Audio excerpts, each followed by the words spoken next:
Well, switch off. I still don't understand why he needs our services. A man like him. And why we give them free. Men like us. Mystery. Oh, well. Shall we go? The crux. We sum up and clear out. Set to go. Raring. We attend. Let him jump. When? Now. From where? From here will do. 3 to 3.5 metres per floor, say 25 in all. I could have sworn we were only on the 6th. He runs no risk. He has only to land on his arse the way he lived. The spine snaps and the tripes explode. Full moon. Not quite. Tomorrow. What's the date? 24th, 25th, tomorrow. 1922, 24. Our Lady of Succor. Full moon. We were saying then, let him jump. Our conclusion, right? Work, family, third fatherland, cunt, finances, art and nature, heart and conscience, health, housing conditions, God and man. So many disasters. Does it follow? Does it follow? And his sense of humour, of proportion. Swamped. May we not be mistaken? We have been to the best sources. All weighed and weighed again. Checked and verified. Not a word here that is not cast iron, tied together like a cathedral. Oh, shit.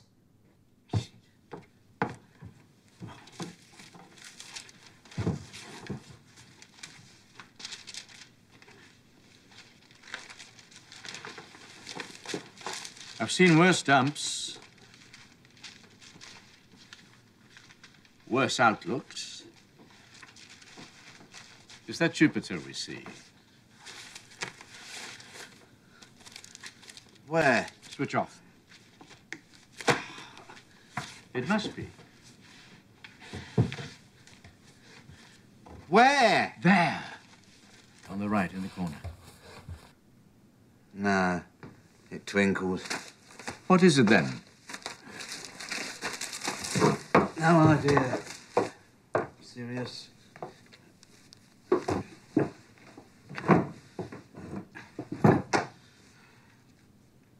Well, do we work or play?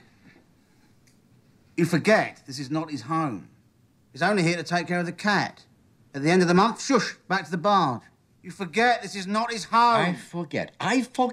And does he not forget? But that's what saves us. Memory.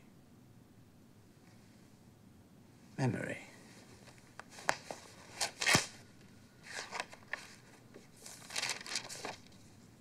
I quote, "An elephant's for the eating cares, a sparrow's for the Lydian airs.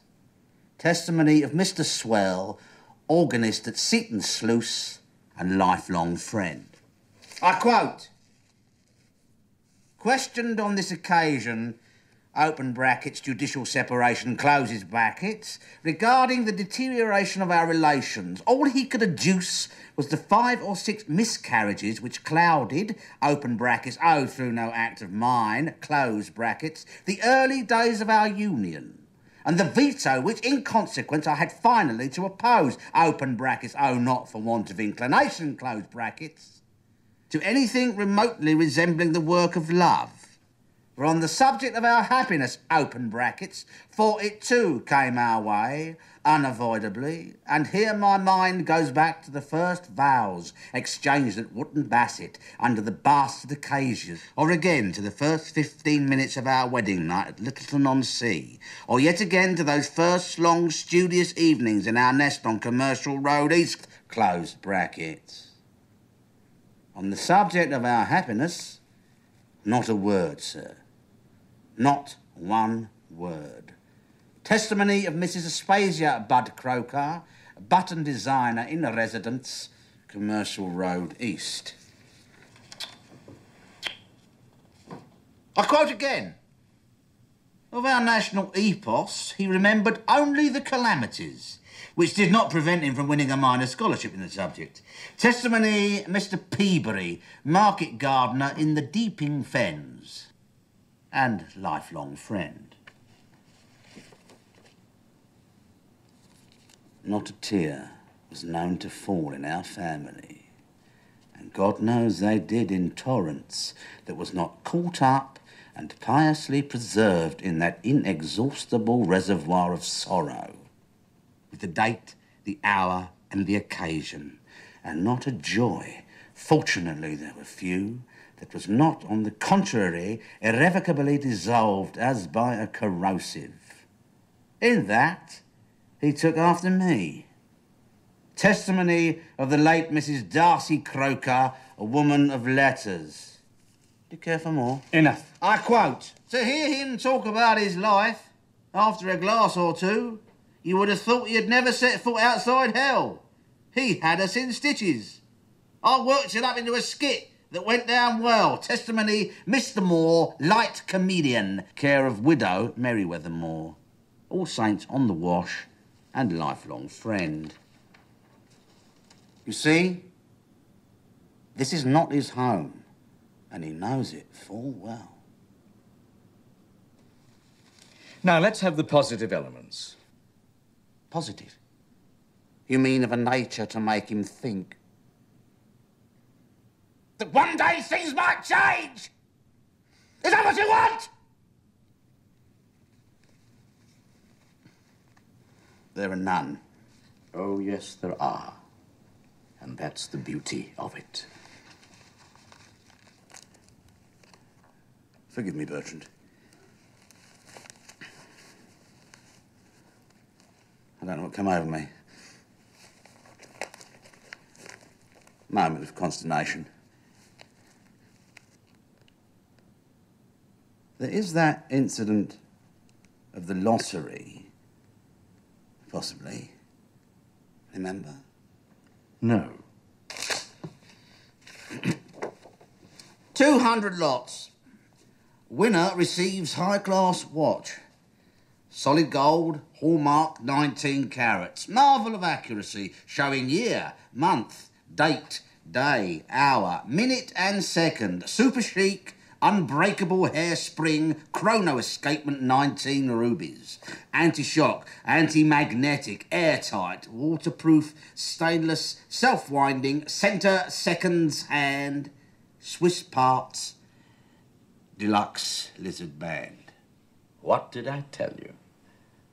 However unhopefully, the mere fact of chancing his luck, I knew he had a spark left in him. The trouble is, he didn't procure it himself. It was a gift. That you forget. I forget. I forget. And does he not? At least he kept it. If you can call it that. At least he accepted it. At least he didn't refuse it.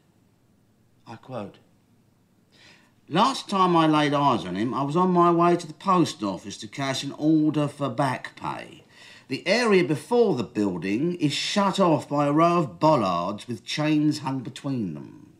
He was seated on one of these with his back to the Thompson Works. To all appearances, down and out. He sat doubled in two, his hands on his knees, his legs astraddle, his head sunk. For a moment, I wondered if he was not vomiting, but on drawing nearer, I could see he was merely scrutinising between his feet a lump of dog shit. I moved it slightly with the tip of my umbrella and observed how his gaze followed the movement and fastened on the object in its new position. This at 3 o'clock in the afternoon, if you please. I confess I had not the heart to bid him the time of day. I was overcome. I simply slipped into his hip pocket a lottery ticket I had no use for, while silently wishing him the best of luck. When 2 hours later I emerged from the post office, having cashed my order, he was at the same place and in the same attitude. I sometimes wonder if it's still alive. Testimony of Mr. Feckman, certified accountant and friend for better or for worse. Dated when? Recent. It is such a bygone ring. Nothing else? Bits and scraps. Good graces of an hairless aunt. Unfinished... Hairless aunt? Hairless aunt. Unfinished game of chess with a correspondent in Tasmania. Hope not dead of living to see the extermination of the species. Literary aspirations incompletely stifled. Bottom of a dairy woman in Waterloo Lane. See the kind of thing? We pack up this evening, right? Without fail. Tomorrow we're at Berries and Edmonds. We leave him none the wiser. We leave him now never to meet again, having added nothing to what he knew already. All these testimonies were new to him. They will have finished him off. Not necessarily. Any light on that? This is vital. Something, I seem to remember something he said himself. Under confidences, then. Slim file. Confidences. Ah! Well? Sick headaches, eye trouble, irrational fear of vipers, ear trouble, nothing for us there. Fibroid tumours, pathological horror of songbirds, throat trouble, need of affection, we're coming to it. Inner void, congenital timidity, nose trouble. Ah, listen to this. Morbidly sensitive to the opinion of others. What did I tell you? I'll read the whole passage. Morbidly sensitive to the opinion of others. Oh, the bulb was blown. No, it isn't. Must be a faulty connection. The flex was twisted. Now, all is well. Morbidly sensitive... Bugger and shit! Try giving her a shake. See? I picked up that wrinkle in the band of hope. Morbidly Keep your hands off the sensitive... table. What? Keep your hands off the table. If it's a connection, the least jog can do it. Morbidly sensitive... Mysterious affair. Electricity. Morbidly sensitive to the opinion of others at the time. I mean, as often as for as long as I entered my awareness. What kind of Chinese is that? Keep going, keep going. For as long as they entered my awareness, and that in either case, I mean whether such on the one hand as to give me pleasure, or on the contrary, on the other, to cause me pain, and truth to tell... Shit, where's the verb? What verb? The main. I give up. Hold on. Till I find me the verb. To hell with all this drivel in the middle. Will I but? Could I but? Jesus! Though it be it, but... Christ! Ah! I have it. I was unfortunately incapable, done it. How does it run now? Morbidly sensitive to the opinion of others at the time, drivel, I was unfortunately incapable... Would you care to change seats? You see what I mean? That you come over here with your papers and I go over there. Don't whinge more than that will get us nowhere. It's my nerves.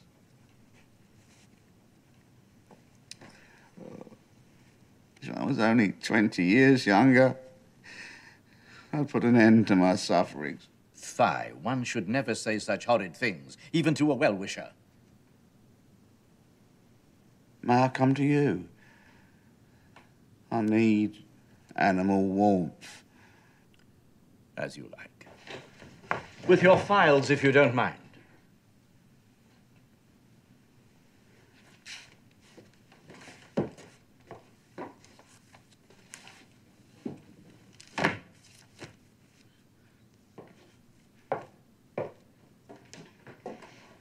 Do you want me to take you on my knees?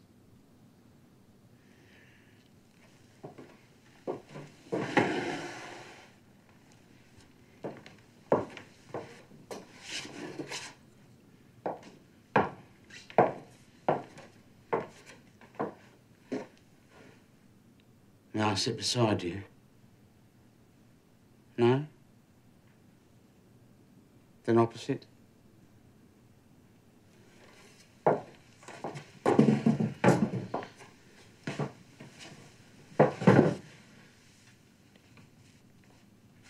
Do we continue?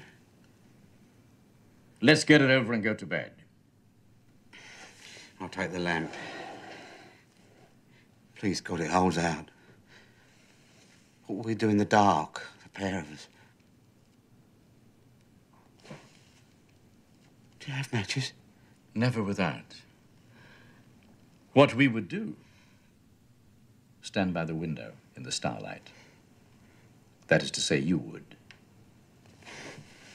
Not alone, I wouldn't. Pass me a sheet. Switch off. Oh, Lord. Yours is on again. This gag has gone on long enough for me. Just so. Go and turn it off.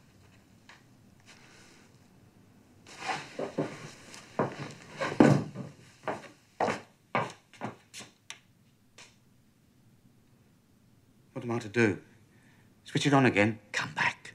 Switch on, then, till I see where I'm going.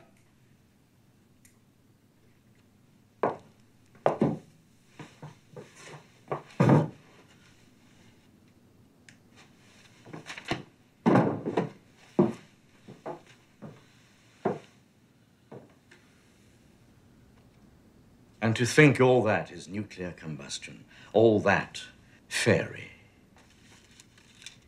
Aged 10, runs away from home the first time, brought back next day, admonished, forgiven.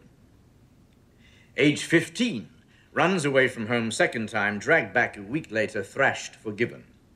Age 17, runs away from home a third time, slinks back 6 months later, with tail between his legs, locked up, forgiven. Age 17, runs away from home last time, crawls back a year later on his hands and knees, kicked out, forgiven.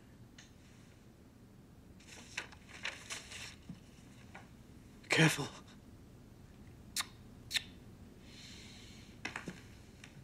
Switch on. It's heavy going, but we're nearly home. How does he look? Not at his best. Has he still got that little smile on his face? Probably.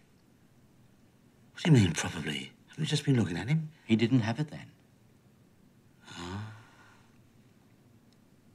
Can never make out what he thought he was doing with that smile on his face. In his eyes, still goggling. Shut. Shut. It was only so as not to see me. I'm sure he's opened them again since. You need to stare them in the face day and night. Never take your eyes off them for a week on end, unbeknownst to them. Looks to me we have him. Come on, we're getting nowhere. Get on with it. Morbidly sensitive to the opinion of others at the time, drivel, drivel, drivel, I was unfortunately incapable of retaining it for more than 10 or 15 minutes at the most. That is to say, the time required to take it in. From then on, it might as well never have been uttered.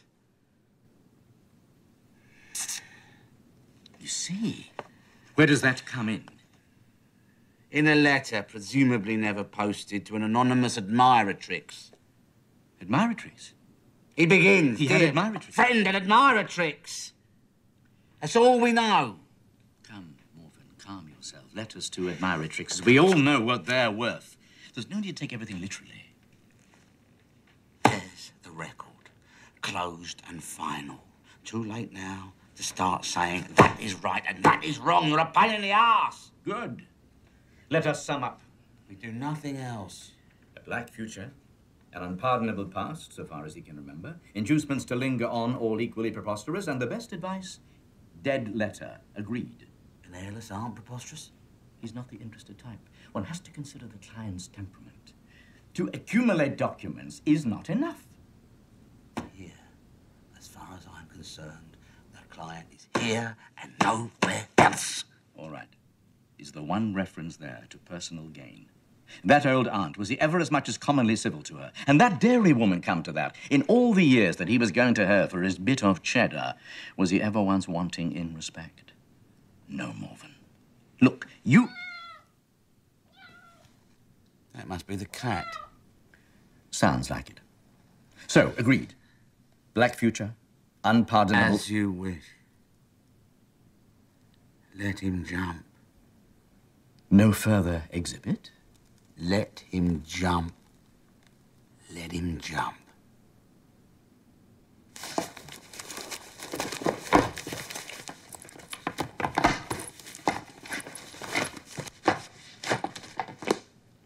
Let's go. It is now 10:25. We have no train before 11:20. Let us kill the time here, talking of this and that. What do you mean 11:20? 10:50. Where it's marked with a cross.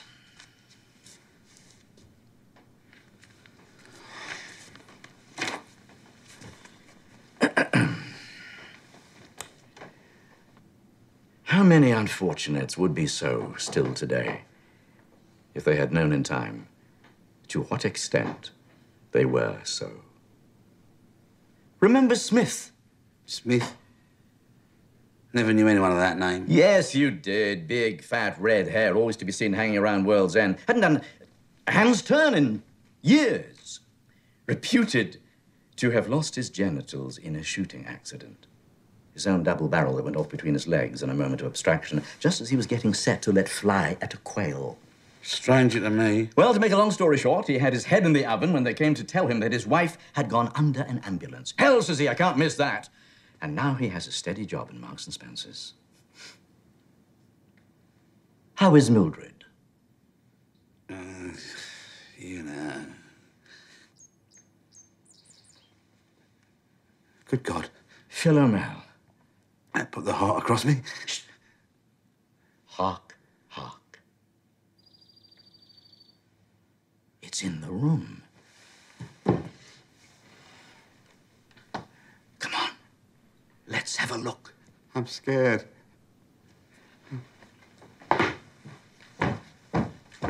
Shh.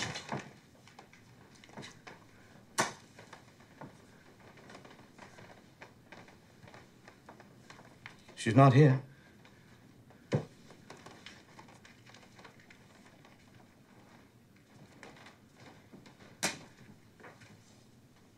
Here she is. Where? Lend me a hand. Let her be. Get here. Hold on a second. Let's go.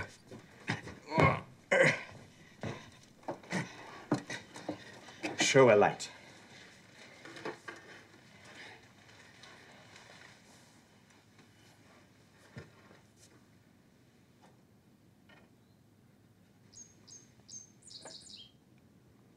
There's one dead. Do you have a pencil?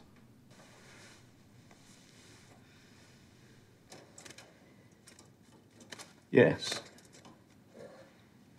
Hey.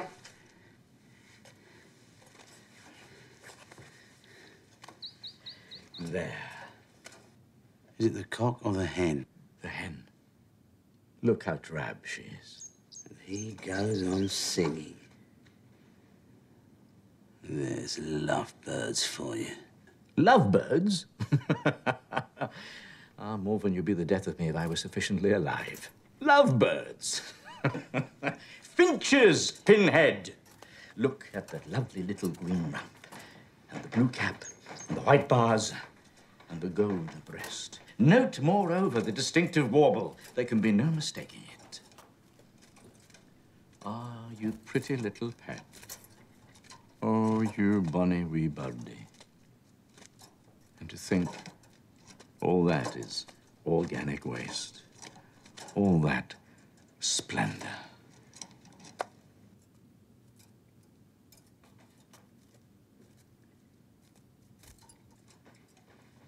They have no seed. No water. What's that there? That? An old cuttlebone. Cottlebone. Cuttlebone.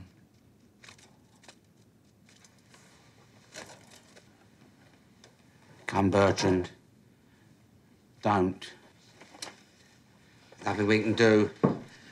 Give it here. Leave it, leave it!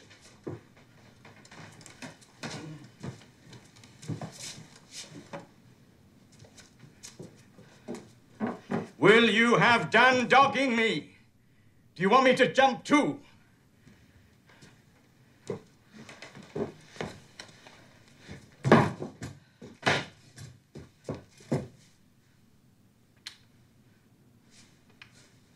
How end?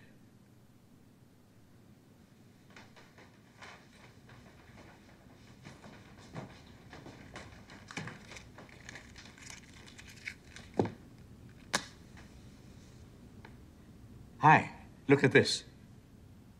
Take a look at this.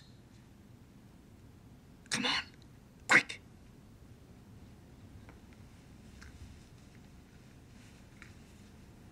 Well, I'll be